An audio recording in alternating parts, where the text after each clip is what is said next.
Olá, estamos começando mais um programa do projeto Oficinas de Gestão, Oportunidades de Desenvolvimento, executado pelo Departamento de Ciências da Administração do Centro Socioeconômico da Universidade Federal de Santa Catarina. A oportunidade para você, estudante dos cursos de administração, na modalidade presencial ou à distância, e também para os alunos do PENAP, o Programa Nacional de Administração Pública, de acrescentarem conhecimento e poderem aproveitar esses programas, essas teleconferências, como atividades complementares aos seus cursos de graduação.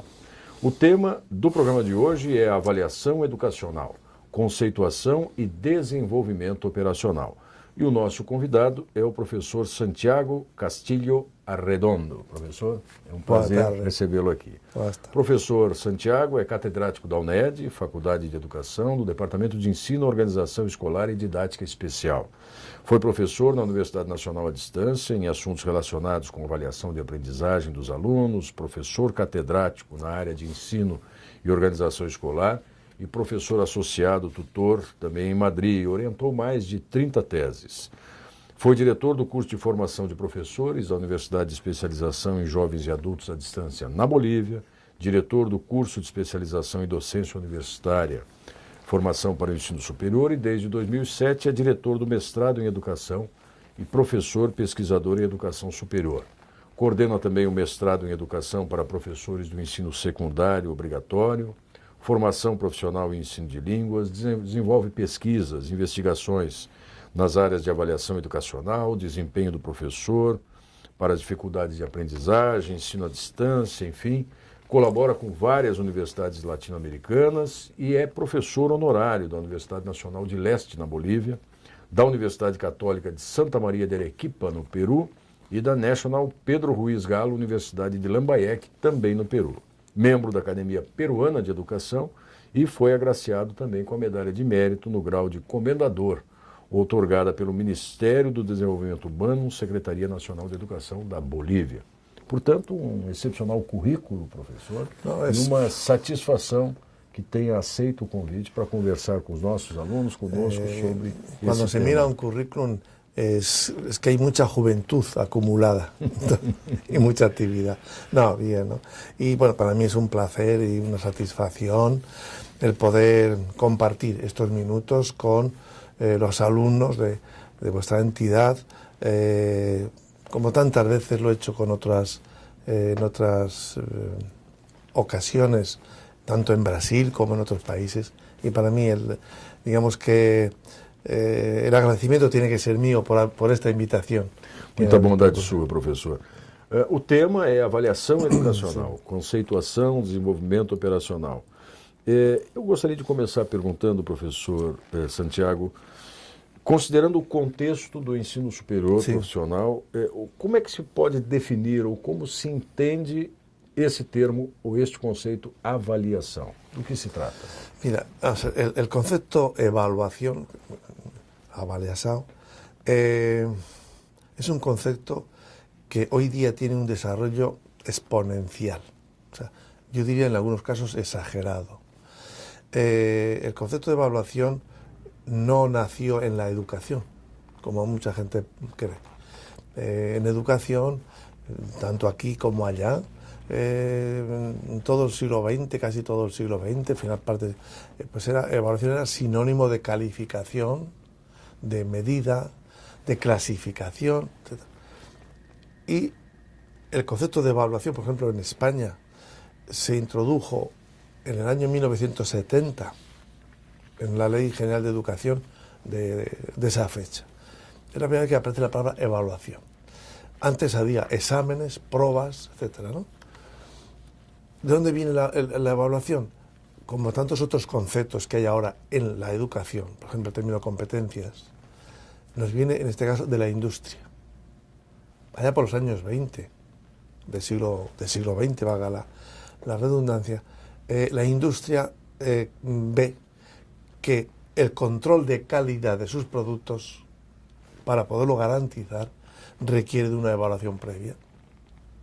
Entonces, porque diríamos un producto mal elaborado que va al mercado, diríamos, perjudica al fabricante y por tanto perjudica sus beneficios como empresa. Y ahí surge la evaluación de lo que cada operario o cada departamento va haciendo, porque solo de esa forma se contribuye a la calidad que se pretende conseguir en los productos de cualquier naturaleza. Pues bien, ese concepto llega a la educación. Más 50 años después. Sí. Entonces, ¿qué ocurre? Ha llegado con mucha fuerza, ha llegado también con mucha resistencia. Al alumno no le gusta que se le examine, que se le evalúe, pero es que a los profesores tampoco nos gusta. Y entonces, ahora la evaluación la aplicamos a todos los elementos que integran una organización educativa. Y por tanto hay que evaluar a los alumnos, evidentemente, pero también a los profesores cómo desempeñan su actividad docente, también a los gestores de esa organización, también al personal funcionario. Es decir, que la idea de mejorar, de conseguir calidad, hace que extendamos la aplicación de la evaluación a toda actividad humana, diríamos, ¿no? Y para terminar, a la pregunta concreta que formulas, ¿cuál es el concepto de evaluación? Lo he explicado esta mañana en ese congreso en el que estamos. Hay 3 elementos estructurales básicos, sin los cuales no es posible hablar de una evaluación en sus justos términos, tal, que es, en primer lugar, una evaluación tiene que tener una recogida de información. Primera cuestión. Una recogida de información adecuada, apropiada, suficiente. Por ejemplo, no es posible evaluar bien a un alumno con una sola prueba. No, o sea, se requiere, digamos, más datos sobre ese alumno, más información respecto del aprendizaje de ese alumno. Por lo tanto, en primer lugar, información. Segundo lugar, que esa información nos permita establecer juicios de valor. Si la información que tengo no es valiosa, no es segura, no aporta nada, no puedo juzgar. Y si no puedo juzgar, no podré tomar decisiones, que es la tercera patita, el tercer elemento de la evaluación. Por tanto, recoger información, establecer juicios de valor y en función de esos juicios de valor tomar la decisión que corresponda. Por ejemplo, siguiendo lo que decíamos, a un alumno tenemos una prueba escrita, tenemos otra, digamos, oral, tenemos un trabajo que ha realizado, o sea, tenemos 5 o 6 elementos que nos informan del nivel de adquisición del conocimiento o del aprendizaje en ese alumno. Sobre eso valoramos esa información y tomamos una decisión, en este caso la calificación. Es decir, en base a esto le ponemos, no sé, el 1 sobre 10, pues un 8, un 9, un 10 si realmente llega, o un 4 y queda reprobado. ¿Sí? Por tanto, de ahí viene la importancia, o sea, información, juicio de valor, toma de decisiones. Agora, professor, nesse processo de avaliação, é fundamental que haja um conjunto de requisitos prévios que, se forem atendidos, vão conferir a avaliação. É preciso estabelecer as regras do jogo antes do jogo começar? Isso é importante? Eso es fundamental, es decir, estamos en una actividad donde la evaluación, desde mi punto de vista, debe pasar de ser un instrumento de poder en manos del profesor, al cual el alumno tiene miedo, por eso no le gusta ser evaluado, a ser una ocasión más de aprendizaje. Es decir, que participando en una evaluación, el alumno se va a dar cuenta de hasta dónde ha conseguido y qué le falta por conseguir. Pero a eso además hay que añadir que tanto el profesor como el alumno deben saber cuáles van a ser las reglas del juego, en el sentido de estos van a ser los criterios que vamos a seguir para evaluar. Este va a ser el cronograma de las evaluaciones. Este va a ser diríamos, los estándares de exigencia, de nivel. De tal forma que todos los que participan en eso que llamamos los procesos de enseñanza y de aprendizaje saben a qué atenerse, saben con qué cartas, digamos cartas desde se juega, de tal forma que a nadie le coge por sorpresa que, de acuerdo con la exigencia previamente establecida, se repruebe a un alumno o se le premie con la máxima calificación. Tan importante es esto que supone, a mi modo de ver, un cambio cultural de la evaluación, de tal forma que incluso el alumno, no digo que desee ser evaluado, no, que participe activamente en esa evaluación, que es hacia donde se encamina con la autoevaluación. De tal forma que si ese alumno ve el beneficio que la evaluación le otorga, utilizará o participará en las evaluaciones con otro talante, con otra forma más positiva, más activa, más participativa. No sé si viene un poco a cuento. Yo suelo utilizar este símil. Un deportista de deporte clásico, no me estoy refiriendo ni a motos ni coches, sino digamos un atleta de los 100 metros lisos, de los 3.000 metros, o salto de altura, en fin. Si no tuviese pruebas nacionales, internacionales, olimpiadas, no llegaría a ser nada. ¿Por qué se esfuerza? Porque va a sufrir, o sea, él se prepara voluntariamente para ese examen que va a hacer ante los de su región, ante los de su nación, ante un criterio internacional, etc. De alguna forma ese es el espíritu de la nueva evaluación. Agora, professor, a depender da modalidade de ensino, Sim. o senhor atua particularmente com o ensino à distância, Sim. É possível aproximar processos de avaliação entre o ensino presencial e o ensino à distância, ou cada modalidade deve ter o seu próprio modelo, o seu próprio sistema de avaliação? Vamos a ver, esto es muy importante, y a ver si soy capaz de asentar bien.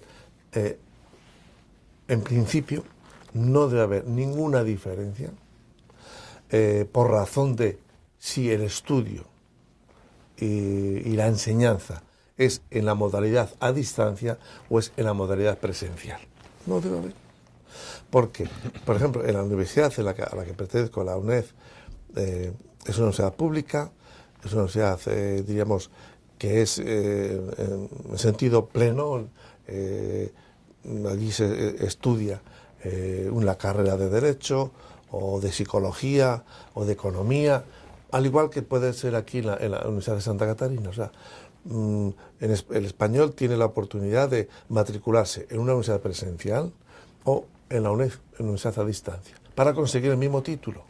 No hay diferencia, ninguna. Os conteúdos também são... El título que recibe, o sea, como decís aquí, título, diploma. Sí, bueno, pues allí pone el rey de España, en este caso Felipe VI, otorga los mismos, y no te dice si ha sido en la a distancia o en la presencia. Todos son educación. Exacto. Y todos tienen, si yo quiero ser ingeniero o abogado o psicólogo, por el hecho de estudiarlo en la UNED, no va a ser ni mejor ni peor. O sea, tiene que ser por lo menos igual. Sí.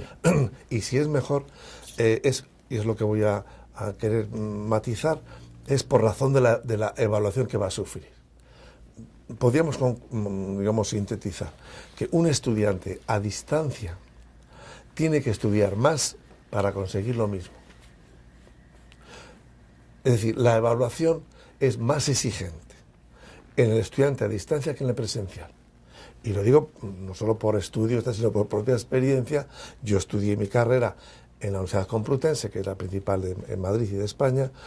Presencialmente he sido profesor de universidad presencial y bueno, llevo ya muchos años en la distancia, y entonces sabemos, y desgraciadamente se dice que según en qué universidades, no se puede decir de todas, con que el alumno asista a clase ya está aprobado. Pues eso en la UNED es impensable. Impensable. O sea, porque nadie controla, digamos, las horas de dedicación de un alumno a distancia en su casa. Lo que sí le controlamos es si en esas horas de estudio en su casa, con el apoyo del polo, etc., ha logrado aprender lo que le hemos propuesto que tiene que estudiar. Y por tanto, y perdóname que insista en esto, el sistema de evaluación en la UNED es extremadamente riguroso. Extremadamente riguroso. Desde la preparación de las pruebas por el equipo docente que reside en Madrid, el ejercicio en sí de la prueba que se hace en cualquier lugar de España en los polos, creo que son 72 polos, y también hay aquí en Sao Paulo, y hay en Santiago de Chile, y hay en Buenos Aires, en fin, varios lugares aquí del área americana, pero no son de tanta intensidad como los polos de allá, lógico. Vale. Entonces, el examen es presencial, como cualquier universidad presencial. Entonces, las preguntas, el examen en sí, lo recoge el alumno cuando entra en el aula para examinarse. Además, automático, o sea, técnicamente o tecnológicamente con su cartón, sale automáticamente el examen con su nombre y apellido. No hay posibilidad de cambio de identidad. No hay posibilidad de, diríamos, no asistir al examen y luego tener calificación. Imposible, imposible, imposible. Es más, y me gusta decirlo, que en la UNED hay un boletín interno de información, ¿no?, para los miembros docentes, funcionarios, etcétera, y cada mes o así sale una relación de alumnos que han sido penalizados por haber intentado algún tipo de incorrección. Por ejemplo, intentar copiar, que todos lo hemos hecho alguna cosa parecida, esto no se ha oído, intentar suplantar a otros, o sea, y según la gravedad del hecho, lo menos que pierde es el pago de la matrícula de esa asignatura. Si es reincidente, pierde todo el curso. Y si están, queda expulsado de la universidad. O sea, ya digo, y ya por terminar, no tiene que haber ninguna diferencia entre la exigencia, sea presencial o sea a distancia. Punto. Agora, professor, particularmente no Brasil, eu confesso não conhecer com detalhes a realidade de outros países, nesse caso da Espanha, cada vez mais tem se procurado trabalhar noções de competências, saberes, enfim, habilidades para além daquelas previstas nos conteúdos curriculares. Exato. E em que medida o processo de avaliação fica mais difícil ou mais complexo quando se trata não de avaliar conhecimentos, digamos, objetivos ou concretos, mas habilidades, competências e, enfim, aspectos em torno, talvez, de uma relativa subjetividade? A ver, me parece muy interesante la cuestión, porque es uno de los aspectos en los cuales hay que reconocer que no todo se puede hacer a distancia. Hay que reconocer. Pero se intenta, diríamos, acortar las distancias y se intenta suplir esa presencialidad del equipo docente titular de la materia por los polos y los profesores tutores que están en los polos. Actualmente el planteamiento de los estudios universitarios en España están en base a competencias, que comentabas. ¿Eso qué quiere decir? Pues que el alumno no basta con que aprenda contenidos teóricos, sino que también se ejercite en actividades prácticas, de tal forma que la competencia no será solo saber qué, sino saber para qué, saber con qué y saber dónde. ¿Sí?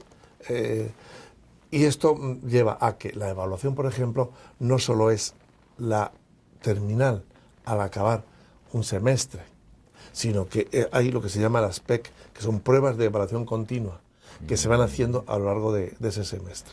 Y todas esas pruebas suelen ser de tipo práctico. Aparte de eso, hay una asignatura dentro de la carrera que se llama el práctico, que necesariamente tienen, por ejemplo, un alumno de pedagogía, de educación social, de psicología, tiene que haber tenido algún tipo de actividad o contacto con alguna institución de esa naturaleza. Otro caso muy claro, en la UNED hay en la Facultad de Ciencias, Matemáticas, Física, Química. Bueno, matemáticas, puede haber un laboratorio de matemáticas, pero tampoco digamos que sea del todo, diríamos, como necesario a lo que voy a decir. Pero sí hace falta un laboratorio de química, incluso de física. Y por ser a distancia, no por eso el alumno de la UNED no tiene que hacer pruebas, ensayos de laboratorio. Tiene que hacerlo. Si no lo puede hacer en el lugar en el que está, porque se hacen parcerías incluso con otras universidades para que faciliten sus laboratorios a los alumnos de la UNED o en el centro asociado. Y si no, van a Madrid, donde en la facultad tanto de ingeniería civil, industrial, como por ejemplo física o química, tienen sus laboratorios y tienen que hacer determinadas horas de prácticas como cualquier universitario que quiera obtener el título. E neste caso é possível avaliar as competências, claro, as habilidades. Porque la competencia, pues, por decirlo sintéticamente, es la evidencia del conocimiento. Es la evidencia del conocimiento. O sea, yo conozco algo, pero ese conocer no solo es para responder en un examen. No solo es digamos, como se dice, no, yo estudio no para aprender, estudio para aprobar. No. Tú estudias para aprender. Y si realmente has aprendido, vas a poder aprobar, ¿no? Entonces, en ese caso, ese aprendizaje tiene que tener una cotidianidad, es decir, que es válido hoy, lo va a ser dentro de una semana y dentro de 3 meses.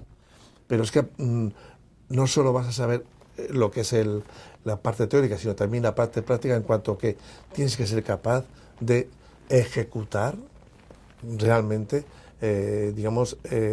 cuestiones o situaciones cuyo aporte teórico te van a ayudar a resolver. Por ejemplo, en la abogacía, en la carrera de Derecho, pues tienen que asistir a sesiones de jury, de jueces. En psicología tienen tienen sus laboratorios. Entonces, y ahí ponen de manifiesto que lo que han aprendido lo saben desarrollar. Naturalmente, como toda competencia, no se adquiere de hoy para mañana, que se dice. Toda adquisición de competencias es progresiva, ¿eh? Pero, diríamos, hoy día no se concibe un estudio universitario, incluso de secundario, o sea, de ensino medio, sin que no vaya acompañado el contenido y el concepto teórico con un desarrollo práctico. A aplicação daquela teoria é o que vai atestar que, de fato, há competência para desenvolver tal e tal atribuição. Agora, professor, eu vou lhe dirigir uma pergunta que, também na condição de docente desta universidade, percebo e construo convicção de que talvez o grupo mais reativo a qualquer processo de avaliação sejamos nós. Sim, sem dúvida. E nesses processos de avaliação, que amarras o professor tem que romper para se permitir participar da avaliação? Vamos a ver. Aquí hay un problema, yo lo voy a decir desde mi criterio personal y por tanto que nadie se lleve a escándalo.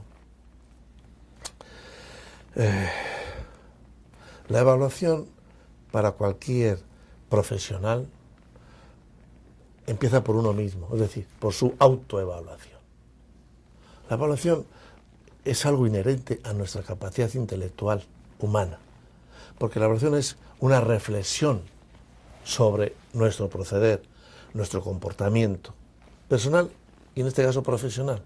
Por tanto, yo como docente tengo que examinarme cómo lo estoy haciendo, o sea, cómo me estoy comportando como docente.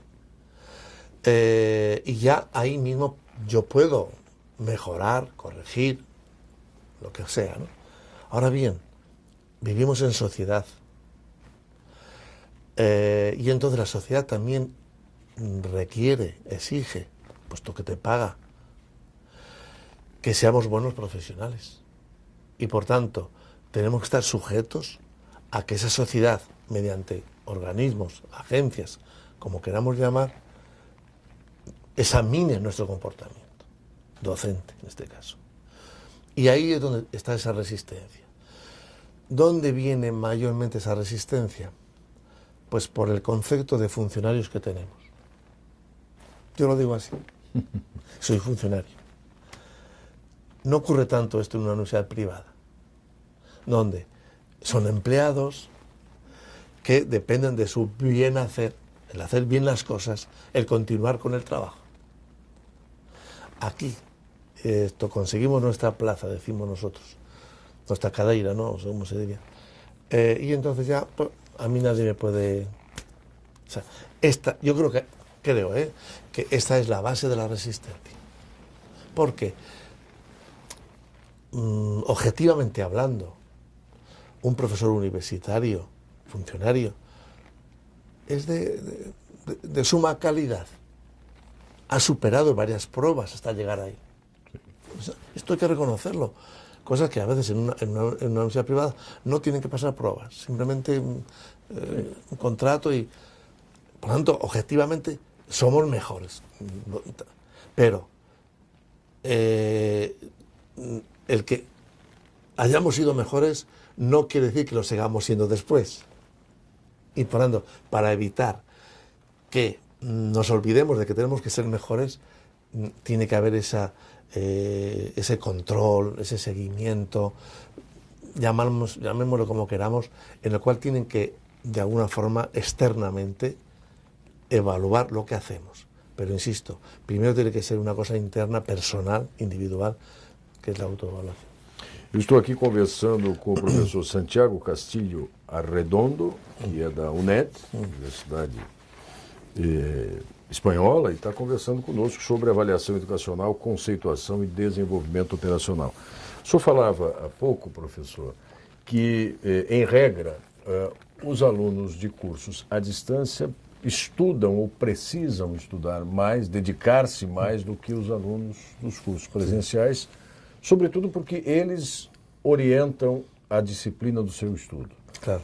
Logo, esse aluno dos cursos à distância, e o nosso público aqui concentra-se bastante em estudantes na modalidade à distância, ele precisa se preparar melhor para as avaliações também. Como é que deve ser a relação desse aluno com a sua avaliação, o aluno dos cursos à distância? Vamos a ver, el sistema UNED de educación a distancia, porque sé que aquí conozco varias instituciones, sobre todo privadas, ¿no? Aunque contribuí en su día a crear el núcleo de educación a distancia de la UFPR en Curitiba, el NEADE. Como digo, estos digamos, planteamientos pensados desde la UNED, hay que garantizar 4 cosas fundamentalmente. Primero, el material didáctico. O sea, el gran, digamos, aporte a que un alumno a distancia tenga éxito en su esfuerzo es que le dotemos, que le proporcionemos un buen, completo y adecuado material didáctico, libros de texto, o sea, de estudio. Puedo decir a este respecto cómo los materiales que confeccionábamos en la UNED, confeccionamos para nuestros alumnos, a veces son utilizados en universidades presenciales, pero porque el derecho civil es lo mismo, se estudia a distancia que presencial. Não existe direito civil à distância, existe direito civil. Entonces, un profesor presencial da sus apuntes, da sus notas, fala en el aula, no tiene necesidad de escribir, no tiene. En la distancia sí. Y ahí están un añadido a nuestra profesión, es decir, que tenemos que escribir los libros de texto y cuando los escribimos tenemos que pensar que el alumno que los va a estudiar no va a estar delante de mí. Por lo tanto, tengo que ser más explicativo, tengo que ser más motivador, pero sin por eso rebajar la exigencia ni el contenido. Vale. Entonces, material didáctico. Segundo, buen sistema de tutoría. Es decir, el tutor es el mentor, coaching, o sea, te puede decir también el entrenador de esos alumnos, los de su área, los de su polo. Y por tanto, el alumno ve en el tutor del polo un referente, es la fachada de su universidad, que no conoce. O sea, el 90% de los alumnos de la UNED no saben ni dónde está físicamente la UNED en Madrid. No necesita, pero sí saben dónde está su centro asociado o su polo y quiénes son sus profesores tutores. Por lo tanto, ese sistema de tutoría es fundamental. Y luego, la intercomunicación didáctica, que el equipo docente, que es el responsable del contenido de la materia, es el responsable de las pruebas de examen. O sea, es como cualquier profesor de la universidad presencial, el titular de tal materia o tal asignatura son estas personas. Bueno, pues la relación entre esas personas y el profesor tutor tiene que ser muy fluida. Y entre los dos y los alumnos también. Es decir, el alumno puede dirigirse al profesor de la sede central en Madrid. Y hoy día con mucha más facilidad, internet, etcétera, en la plataforma, mil maneras. Y con su profesor tutor. Por lo tanto, esa intercomunicación sería la tercera, hemos dicho, material didáctico, hemos dicho tutoría, intercomunicación y por último sistema de evaluación. Entonces, teniendo ese sistema de evaluación en el cual desde el principio el alumno sabe, cuando se matricula, se le da ya un cronograma de todo el desarrollo del semestre, cuándo van a ser los exámenes presenciales, para cuándo tiene que entregar las pruebas a distancia, etcétera. Bueno, pues todo eso perfectamente organizado es lo que realmente garantiza que el esfuerzo que hace ese alumno dê los resultados apetecidos. Bom, nós estamos chegando aqui ao final do tempo dessa conversa. Obviamente teríamos muito mais questões a tratar, mas há uma certa limitação. Eu quero agradecer mais uma vez ao professor Santiago Castilho Arredondo e deixar 2 minutos finais para que o senhor converse com os nossos alunos sobre como eles, estudantes à distância ou presenciais, devem encarar o processo de avaliação, professor. A ver, yo en primer lugar quisiera decir a los estudiantes, a los alumnos que hacen su estudio a distancia, que son los nuevos héroes de la sociedad del conocimiento, porque, diríamos, con todo el viento en contra, consiguen avanzar y llegar a puerto. Esto es muy importante, porque cuando un estudiante termina el signo medio, pasa el vestibular, entra a la universidad, es una cinta de estas como la de los aeropuertos, colocas la mala y sigue su camino, tal. Hay un cierto mecanismo vital en ese aspecto. Ahora, cuando uno decide estudiar a la vez que estoy trabajando, estudiar sin ir con mis compañeros a la facultad, allí en la cafetería, vivir esa vida estudiantil supone un esfuerzo que no todo el mundo tiene capacidad para ello. Por eso mi valoración como héroes, porque supone un esfuerzo tal.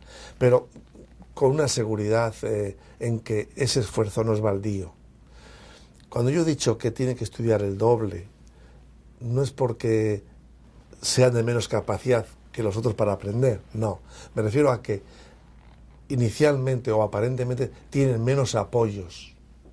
La mala no va porque va así la cinta del aeropuerto y te lo lleva a no sé dónde, ¿no? Es uno el que tiene que empujar por la mala. Y por lo tanto, ese esfuerzo es mucho más personal. Y ese valor personal tiene que llenar de orgullo a un estudiante. Esto es lo que yo quería dejar. O sea, que se sientan orgullosos de estudiar a distancia. Puedo deciros que en España la educación a distancia es de mucha credibilidad por el sistema de evaluación. Y termino con esto que me preguntabas.